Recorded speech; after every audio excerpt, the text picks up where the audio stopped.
ಕಾಶ್ಮೀರದ ಪಹಲ್ಗಾಮ್ನಲ್ಲಿ ಉಗ್ರರ ದಾಳಿ ಎಫೆಕ್ಟ್. ಪ್ರಧಾನಿ ಬಳಿಕ ರಾಜನಾಥ್ ಸಿಂಗ್ ರಷ್ಯಾ ಭೇಟಿ ರದ್ದು. ಮೇ 9ರಂದು ನಿಗದಿಯಾಗಿದ್ದ ಕಾರ್ಯಕ್ರಮ.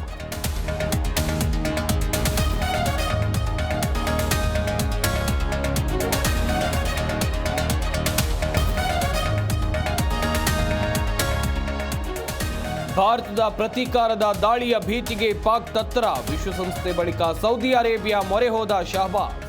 ಉಭಯ ದೇಶಗಳ ಪರಿಸ್ಥಿತಿ ನಿವಾರಿಸುವಂತೆ ಮನವಿ.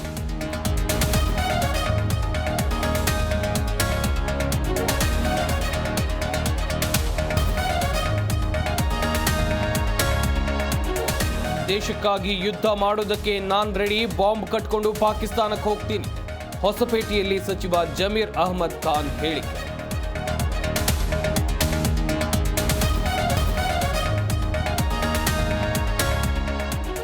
ಇಂದು ಕಾರ್ಯಕರ್ತ ಸುಹಾಸ್ ಶೆಟ್ಟಿ ಹತ್ಯೆ ಪ್ರಕರಣ. ಮಂಗಳೂರಿಗೆ ತೆರಳಿದ ಗೃಹ ಸಚಿವ ಡಾಕ್ಟರ್ ಜಿ ಪರಮೇಶ್ವರ್.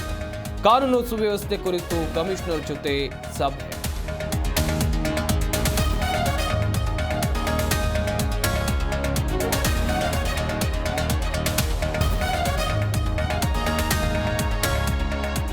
ಗುಂಟೆಪಾಳ್ಯದಲ್ಲಿ ಯುವತಿ ಮೇಲೆ ಲೈಂಗಿಕ ದೌರ್ಜನ್ಯ ಪ್ರಕರಣ. ವಿಡಿಯೋ ವೈರಲ್ ಮಾಡಿದ್ದ ಲೋಕೇಶ್ ಗೌಡ ವಿರುದ್ಧ ಎಫ್ಐಆರ್.